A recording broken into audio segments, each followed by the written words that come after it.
there's a verb form of stir that I'm not sure that we give enough attention to, so let me help you with that if I could. The action form that's in our kitchens, you know, you stir. It means more than that, though. You see, stir means to cause an especially slight movement or change of position, to disturb the quiet of or agitate, to mix. To begin, to notice or debate, to raise up, to rouse, to activity with emotion. In a world where bigger is always better, it is time to stir things up. Now, don't get me wrong. Thinking up big, wild, and crazy and adventurous ideas is my bread and butter. It is what I am paid to do. But life in community is full of tender moments. They give life deeper meaning than just that. We all too often look to the stage, that one person who has the most to offer, the most skill set, the most opinions, the most, like that guy. Imagine what would have happened if Jesus just gave answers instead of stories. You know what I mean? No prodigal son, no pearl of great price, none of the blessed are they stuff. Together, instead, we have to live and breathe the message, the bringing of the kingdom of light, of grace, of justice, of love, you know, into the here and now stuff. But I think instead, we're just like, yeah, okay, it's good, I guess. And we move on. Edward Abbey once said, society is kind of like a stew. If you don't stir it up every once in a while, a layer of scum floats to the top. The same holds true for tough issues that we aren't so sure how to face or talk about in our community. So for many of us, we might hold a worship event or a prayer service or issue a statement and nail it on the door, so to speak. Seems it's much easier to put something with a hashtag and then chat about it with people online rather than stare at them with their eyeballs looking at you. Or hey, even do a call to action with them. Especially when we have such a hard time doing so with grace, or so I have found. But what if we could actually get our community talking about things with tenderness and with heart and emotion, a real call to Jesus? What if we could open up living out of love? My community has endeavored to do just that. Sanctuary offers a refuge to the ragtag of this world. In fact, we are a gathering space and a safe haven for artists and visionaries and social entrepreneurs, what we call spiritual refugees. And with that comes an expectation that we don't all see eye to eye on anything, and so we must have open dialogue about the hard things.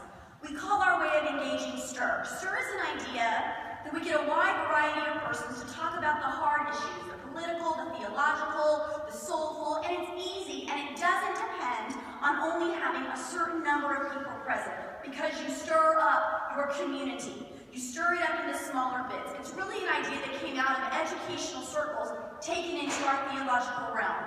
You divide your group up so that 5 or 6 are in each group, or 2 or 3, maybe as many as 8, but we have found that you need to have at least 3 groups to make this successful.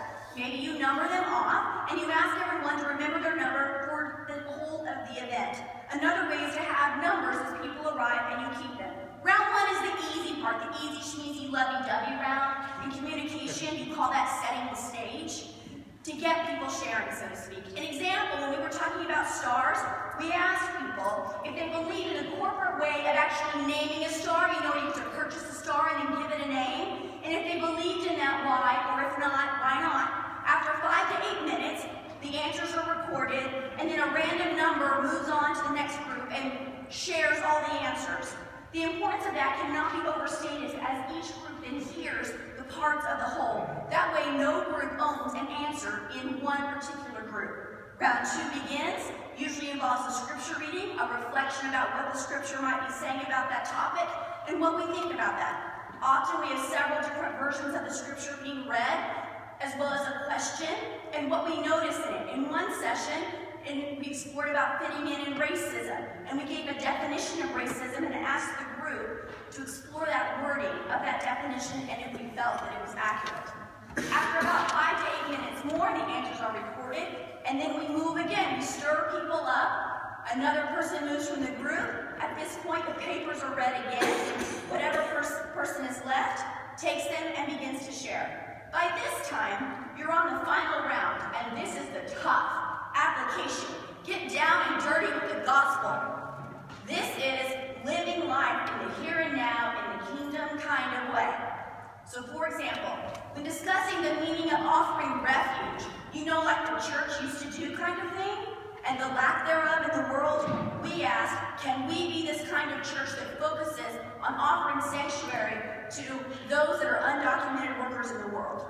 Can we be that and not have to pretend? And what would be potential pitfalls and possibilities if we could do that at Sanctuary? This round really focuses on what it means to live out the way of justice, hope, and mercy. It is the round where people struggle. The questions are deeper.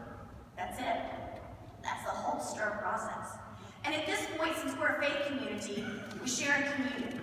And then we have a time of fellowship where we have found the discussions continue, more questions are thrown out, and many times, more exploration of certain topics begin in small groups around dinner parties, and some outreach happens. STIR has become part of what we do every single month. Then we compile our answers into a booklet, we post them online, and it's a great way to see how our community lives and breathes. It allows for all of the voices to be heard, the introverts, the extroverts, the believers, the not sure's, the Christians, the not professing, and honestly, it allows for us to really tackle the hard issues like immigration, sexuality, and racism without alienation. In STIR, however, it allows posing the questions for each person to interact with the topic, to listen to one another, to respond and speak. I gotta be honest with you, it's easy to get caught up in the rapture of life's brilliant, amazing, huge things. But in the end, our community life, our gospel life, is the way of love. It's the zillion little things that we cherish together.